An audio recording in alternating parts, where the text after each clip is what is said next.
국민이 여의도에 명령한다. 바꿔. 언젠가 총선 때 바꿔 이정현, 가수 이정현의 바꿔라는 노래가 유행했던 적도 있는데 아마 지금 국회를 보면서 많은 국민들이 그때 그 노래를 떠올리시는 분들이 많을 겁니다. 바꾸라는 겁니다. 잠시 후에 이 바꾸라는 국민의 명령과 관련된 여론조사 결과도 공개를 할 텐데요. 아마 여론조사 중에서 가장 궁금한 건 차기 권력의 최고 왕좌를 차지할 사람이 누구인가에 대한 부분도 궁금할 것 같습니다. 현재 조사된 거기 때문에 막상 대선에 들어가면 언제든지 바뀔 수 있다는 것을 전제하고 오늘 발표된 여론조사 결과 보겠습니다. 차기 대권 주자 여론조사부터 바로 만나보시죠. 네, 인물은 그대로지만 숫자는 조금 변동이 있어요. 이낙연, 황교안 34.5% 대 15.8%. 전체 차기 대선 주자 중에 이낙연 현 총리가 1위를 차지했는데요. 지지율이 34.5%로 굉장히 높게 나왔어요. 그리고 황교안 대표가 2등입니다. 15.8%. 이낙연, 황교안이 엎치락 뒤치락 했었던 게 몇 달 전이었는데 이낙연 총리의 지지율은 올랐고 황 대표의 지지율은 많이 떨어지는 모양새로 현재 조사가 됐습니다. 물론 거듭 말씀드리지만 막상 대선 들어가면 전혀 달라질 수 있다라는 내용을 전제하고 오늘 발표된 조사 결과를 말씀드리는 겁니다. 젊은 층에서 이낙연 총리의 지지율은 20%였고요. 반면 황교안 대표는 4.10%에 불과했습니다. 30대에서는 40.4%, 압도적인 지지. 반면 30대에서 황교안 대표는 9.1%, 40대에서도 이낙연 총리가 41.1%, 황교안 대표는 11.1%, 50대에서는 이낙연 총리가 39.4%, 황교안 대표가 17.9%를 지지를 받고 있고 60대 이상에서는 이낙연 총리가 31.6%, 황교안 총리가 28.9%. 한 가지 흥미로운 것은 전 연령대에서 이낙연 총리가 고루 높은 지지를 받고 있다라는 상황인데요. 물론 본선 들어가서는 언제든지 바꿀 수 있다. 거듭 말씀드리겠습니다.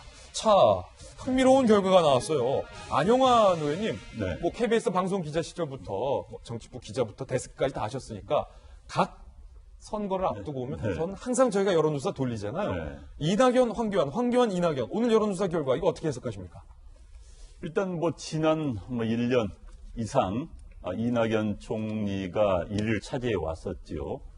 일단 안정감입니다. 안정감 때문에 두루 거부감이 없다는 것이죠. 거부감이 없다. 가장 지금 60대 이상에서도 보수 후보인 황교안 후보를 이기고 있다는 것이 눈길을 끕니다. 네. 그렇기 때문에 전체적으로 비율이 저렇게 높이 나오는 거고요.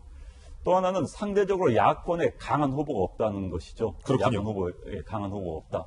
특히 이제 이번에는 여당의 후보 한 명, 야당의 후보 한 명이 아니라 전체 후보를 다 늘어놓고 한 겁니다. 그런데 이제 현재 여권 내에서도 유력 후보였던 분들이 되게 지금 굉장히 부상을 당하거나 집에 가거나 이런 분들이 많이 계시지 않습니까? 그래서 이제 그런 표가 다 몰려왔다고 보고요. 사실 이낙연 후보는 과거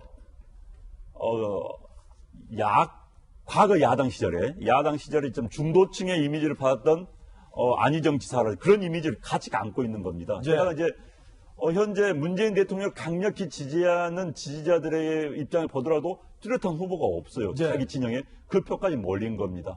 게다가 지금 또 하나 주목할 것은 PK 지역, 그러니까 부산, 경남, 울산 지역에서도 이낙연 후보가 황교안 후보라고 표현해서 그렇습니다. 후보를 이기고 있습니다. 이걸 굉장히 주목해 볼 만한 것이죠. 사실 영남 지역, 물론 지금 대구 경북에서는 황교안 대표가 이낙연 총리보다 더 많이 나오고 있습니다만은 PK 지역에서 이낙연 후보가 이기고 있다. 굉장히 주목해 볼 만한 현상입니다. 전체적으로 본다면 중도층까지 이낙연 후보가 아우르는 그런 이미지를 지금 가지고 있기 때문에 지금 지지율 높이 나오고 있다. 그러나 이낙연 총리에게 미안한 죄송스러운 이야기지만 한국 정치의 1년은 세계 정치의 10년. 한국 정치의 1년은 세계의 10년이다. 어쩌면 100년이 될지도 모릅니다. 10년간 벌어질 일이 1년에 다 벌어져요. 그럼요. 앞으로 지금 2년 반 정도 남았는데 2년 반 사이에 어떤 일이 벌어질지 모릅니다. 게다가 이낙연 총리가 현 호남을 지지 기반으로 한 정당에서 호남 출신 후보가 나왔을 때는 불리합니다. 그래서 현재 문재인 대통령도 그렇고 노무현 대통령도 그렇고 현재 이낙연 총리를 제외한 여권의 유력 후보들은 다 PK 출신입니다. 서울시장 이재명 경북 출신입니다만은 후보를 올랐다가 지금 이렇게 된 조국 한 맞춤 다 PK 출신이거든요. 현 집권당의 기본 전략은 PK 출신의 후보를 내세워서 그리고 호남의 지지를 같이 가는 이래야 하면 대선 승리다라는 구도로 승리해 왔거든요. 예. 근데 그 구도로 본다면 이낙연 총리는 거기에 좀 미달인 셈이 된 것이죠. 그러니까 어찌됐든 PK 지역에서 유력한 후보가 떠오르지 않는다면 이낙연 후보가 유리합니다. 그러나 이제 다시 말씀 번복시키면 정동영 후보가 호남 출신의 민주당 계열 후보가 나오면 참패한다는 것을 보여준 케이스가 돼버린 겁니다. 물론 그 당시 시대 상황에서 있었지만은 그 당시 MB 이명박 대통령에게 500만 표 이상 차이로 졌었죠. 그래서 이제 호남 후보의 한계가 있습니다만 어찌됐든 이낙연 후보는 비슷한 후보들의 탈락으로 말미암아 독주를 하고 있는 형세를 보이고 있습니다.